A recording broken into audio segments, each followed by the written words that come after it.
अस्सलाम वालेकुम नाजरीन, उम्मीद है कि आप लोग खैरियत से होंगे। नाजरीन, वो फ़ैसला आ गया है जिसका बड़ी देर से इंतज़ार था और ये एक सवालिया निशान बना हुआ था कि सुप्रीम कोर्ट क्या फ़ैसला सुनाएगी। और वो था पीटीआई को मिलने वाली मखसूस नशिस्तों के हवाले से कि क्या वो पीटीआई को मिलेंगी या बाकी जमातों में बांटी जाएंगी। और वो आज फ़ैसला पीटीआई के ख़िलाफ़ आ गया है और इसकी बैकग्राउंड ये है कि पीटीआई चूँकि इनके जो लोग वो सारे एक इंडिपेंडेंट कैपेसिटी में इलेक्शन लड़े और जब वो मुंतखब होते गए तो उसके बाद जो पार्टी क़यादत ने फ़ैसला किया कि हम ये सारी नशिस्तें सुन्नी इत्तेहाद कौंसिल यानी कि उनके लोग सुन्नी इत्तेहाद कौंसिल को में शामिल हो जाएंगे और लिहाजा सुन्नी इत्तेहाद कौंसिल जो है वो उनकी पार्टी होगी। लेकिन उस टाइम जो एक दो चीज़ों पर वो गौर नहीं कर पाए वो ये थी कि सुन्नी इत्तेहाद कौंसिल पार्लिमानी पार्टी नहीं थी और जो जमात एक जिसका पार्लिमान में कोई नुमाइंदगी ना हो उसको आगे मखसूस नशिस्तें नहीं मिलती। दूसरी बात ये थी कि कोई सुन्नी इत्तेहाद कौंसिल ने कोई ऐसी कोई अपनी कोई फहरिस्त भी पहले जमा नहीं कराई हुई थी कि हमारे इतने लोग हैं, तो लिहाजा अगर आप एक टाइम तक वो फहरिस्त जमा नहीं कराते तो बाद में और को पार्टी आपको कोई नशिस्तें दे देती है तो उसकी बुनियाद पर आपको मखसूस नशिस्तें नहीं मिल सकती। मखसूस नशिस्तें जो है वो जो लोग डायरेक्ट मुंतखब होकर आते हैं उस तनासब से उनकी मिलती हैं, वो जिसमें ख़वातीन की नशिस्तें भी होती हैं और माइनॉरिटीज़ के हवाले से भी होती हैं। अब जो सुन्नी इत्तेहाद कौंसिल की पोजीशन ये थी कि सुन्नी इत्तेहाद कौंसिल के जो सरबराह हैं वो भी आज़ाद हैसियत से लड़े थे। बेसिकली वो इमरान खान के नाम पर उन्होंने वोट हासिल किया था, तो लिहाजा वो भी सुन्नी इत्तेहाद कौंसिल का हिस्सा नहीं थे। उनकी नशिस्त जो है वो भी बाद में सुन्नी इत्तेहाद कौंसिल के पास गई। तो ये मामला बड़ी देर से चल रहा था। पहले इलेक्शन कमीशन ने कहा कि ये नशिस्तें पीटीआई की नहीं बनती। उसके बाद ये मामला आगे पेशावर हाई कोर्ट चला गया। पेशावर हाई कोर्ट ने जो इलेक्शन कमीशन के फ़ैसले को बरकरार रखा, उसके ख़िलाफ़ आगे पीटीआई सुप्रीम कोर्ट में गई और जब सुप्रीम कोर्ट में गई तो उधर सुप्रीम कोर्ट के बेंच ने फ़ैसला पीटीआई के हक़ में कर दिया और आगे फिर वो केस जो फ़ैसला है वो नज़र सानी की एक रिव्यू पिटीशन फ़ाइल हुई और फिर मामला लटकता गया। दरमियान में आइनी बेंच की तश्कील हुई, उससे पहले 26वीं आइनी तरमीम हुई और फिर जो है उसके बाद आइनी बेंच बना और आइनी बेंच वो फ़ैसला यानी कि उसने केस सुना। फिर भी बहुत सारे मसले मसाइल चलते रहे कि ये 13 रुकनी से भी बड़ा होना चाहिए। अब आइनी बेंच जो है वो इतना बड़ा होता नहीं है। कुछ जज साहबान जो हैं वो उस केस में से निकल गए कि वो ऑलरेडी 13 रुकनी बेंच का हिस्सा थे, तो लिहाजा उन्होंने कहा कि हम अपना ऑलरेडी माइंड दे चुके हैं। आज जो फ़ैसला है ये 7-6 की अक्सरियत से आया, यानी कि बड़ा एक टफ़ कंटेस्ट था कि जिसमें 7 जजेज़ ने पीटीआई के ख़िलाफ़ फ़ैसला दिया है। मतलब यह है कि वो कहते हैं कि पीटीआई को ये नशिस्तें नहीं मिल सकती और जो 6 जजेज़ हैं उन्होंने पीटीआई के हक़ में फ़ैसला दिया है। जिन लोगों ने पीटीआई के ख़िलाफ़ फ़ैसला दिया है, जिन जज साहबान में, उनमें जो कॉन्स्टिट्यूशन बेंच के सरबराह हैं अमीनुद्दीन ख़ान हैं, इसके अलावा मुसर्रत हिलाली हैं, जस्टिस मुसर्रत हिलाली साहबा, नईम अख्तर अफ़गान हैं, शाहिद बिलाल हैं, जस्टिस शाहिद बिलाल, जस्टिस हाशिम काकड़, जस्टिस आमिर फ़ारूक और जस्टिस अली बाकर नजफ़ी। और हैरानगी की बात है कि आज सुप्रीम कोर्ट में कुछ हामिद खान और जस्टिस मंदोहिल के दरमियान कोई तलही भी हुई कि एक स्टेज पे जो मंदोहिल है उन्होंने हामिद खान को कहा कि माइंड योर लैंग्वेज, आप अपनी अल्फाज पर गौर करें। तो लेकिन ये है कि जो जस्टिस मंदोहिल हैं वो इन सब जज साहबान में शामिल नहीं हैं। उन पर ये हामिद खान काफ़ी इतराज़ कर रहे थे लेकिन वो उन 7 जज साहबान में शामिल नहीं है जिन्होंने ये फ़ैसला दिया है। एनीवे जो पॉलिटिकल केसेस होते हैं उनके फ़ैसले भी मुतनाज़ा ही रहते हैं, लेकिन अल्टीमेटली वो सुप्रीम कोर्ट ने ही हल करने थे। अगर इसको लीगली देखा जाए तो लीगली मेरे ख्याल है कि केस कोई फ़ैसला गलत नहीं है, लेकिन यह है कि जो इस फ़ैसले के मुखालिफ हैं या इवन जो जज साहबान होंगे वो देख रहे होंगे जी कि किन हालात में वो सब कुछ हुआ, इस तरह की बातें कर के तो फिर जो है वो कहते हैं कि ठीक है कि ओवरऑल कोई कानूनी तौर पे तो जो पीटीआई का फ़ैसला था सुन्नी इत्तेहाद कौंसिल में अपनी सीटें ट्रांसफ़र करने का वो कोई दुरुस्त नहीं था। लेकिन यह है कि ओवरऑल आपको सारा कॉन्टेक्स्ट ज़हन में रखना पड़ता है, तो उस लिहाज से यानी कि ये सीटें इन्हीं की बनती हैं, तो वो तो उनको नहीं मिली। अब ये नशिस्तें किसके पास चली जाएगी? ये नशिस्तें अब जो बाकी पार्लिमानी जमातें हैं उनके पास चली जाएंगी, जिसमें सबसे ज़्यादा नशिस्तें नून लीग के पास आएंगी, पीपल्स पार्टी के पास आएंगी, फिर मौलाना फजल रहमान को भी काफ़ी मिल जाएंगी। ओवरऑल जो एक हुकूमती इत्तेहाद है, या जो इत्तेहाद का बाकायदा हिस्सा नहीं है लेकिन वो ज़्यादातर हुकूमत के साथ चलते हैं, उनकी पार्लियामेंट में एक 2/3 अक्सरियत मिल जाएगी। उस 2/3 अक्सरियत को वो आगे कैसे इस्तेमाल करते हैं, कोई आइनी तरमीम करते हैं या कुछ करते भी हैं या नहीं करते, ये वक्त बताएगा। लेकिन आज फ़ैसला जिसका बड़ी देर से इंतज़ार था, वो फ़ैसला आज आ गया है।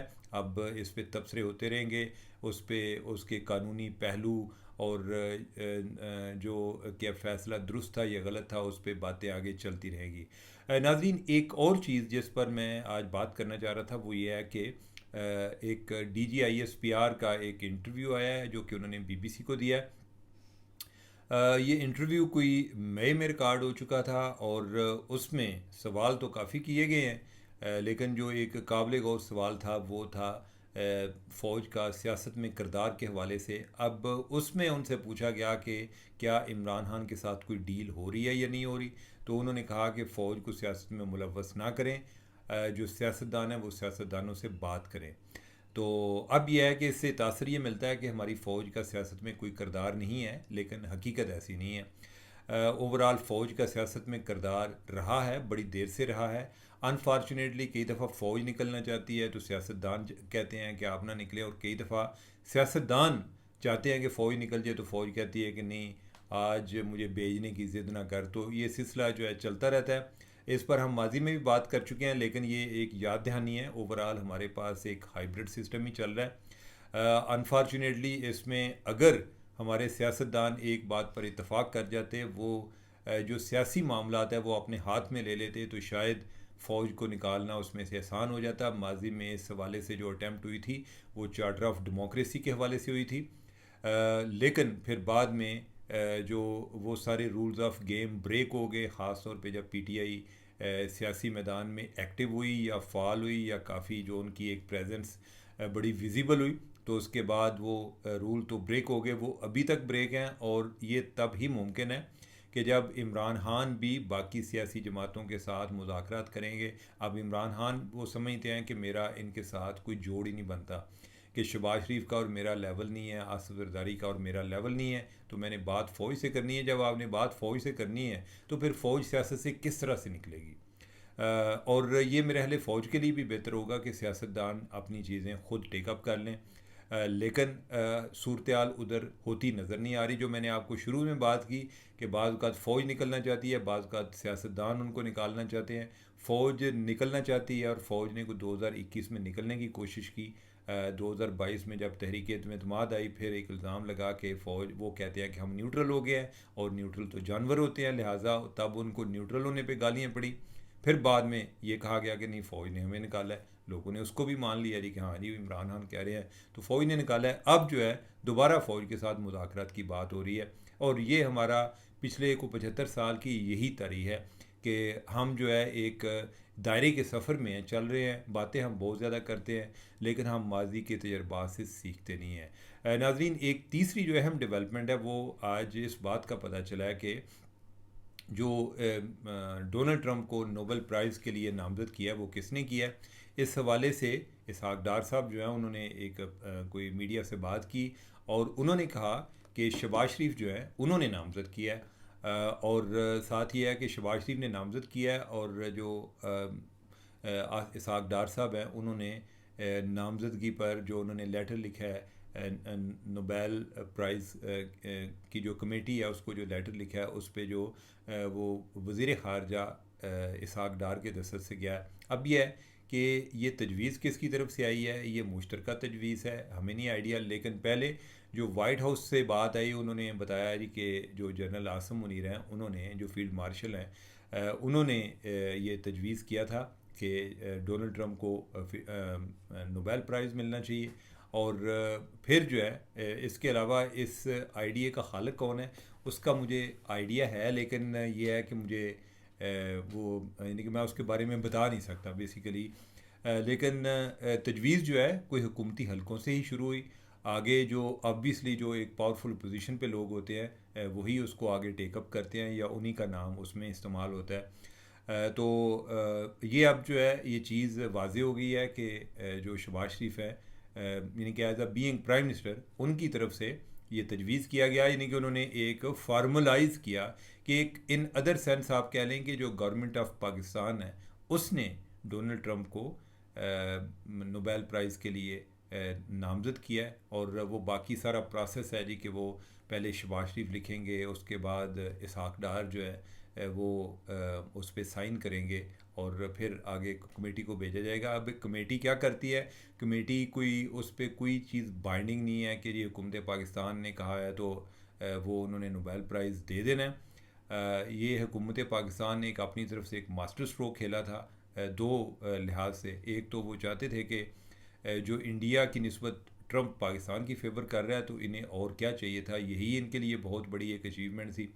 फिर बाद में दरमियान में एक ईरान की जंग भी शुरू हो गई और जब जंग का ख़तरा अभी था, इनका ख्याल था कि हम अभी इनका नाम जो है नामजदगी कर देते हैं तो हो सकता है कि डोनाल्ड ट्रंप को कुछ शर्म आ जाए, जो कि उसको नहीं आई। तो वो जंग में गए, वो सारा जो उसने करना था B-52 बम्बार त्यारे उनके ज़रिए जो उसने बमबारी करनी थी वो भी उन्होंने कर ली। तो फिर जो है उनकी सुलह कराना शुरू कर दी इसराइल की और ईरान की।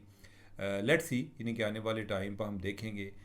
लेकिन नाजरीन ये जो नोबेल प्राइज़ होता है ये कोई बहुत बड़ा एक इससे कोई लोग ज़रूरी नहीं कि बड़े पीस लवर बन जाएं। इसका तो अभी नामजदगी हुई है डोनाल्ड ट्रंप की। ओबामा को बिल्कुल अपने प्रेसिडेंसी के आगाज़ में उसको नोबेल प्राइज़ दिया गया था और वो इस पेशगी उम्मीद पर दिया गया था कि ओबामा पीस के लिए काम करेगा। लेकिन उस दौरान कोई जंग अमेरिका ने बंद नहीं की, बल्कि जो जंगें जिधर चल रही थी उधर मज़ीद उन्होंने ट्रुप्स भेजे। पाकिस्तान में जो ड्रोन स्ट्राइक्स शुरू हुई वो भी ओबामा के टाइम पर शुरू हुई। इराक वाला मामला जो है वो भी उनका चलता रहा, अफ़गानिस्तान वाला मामला भी चलता रहा।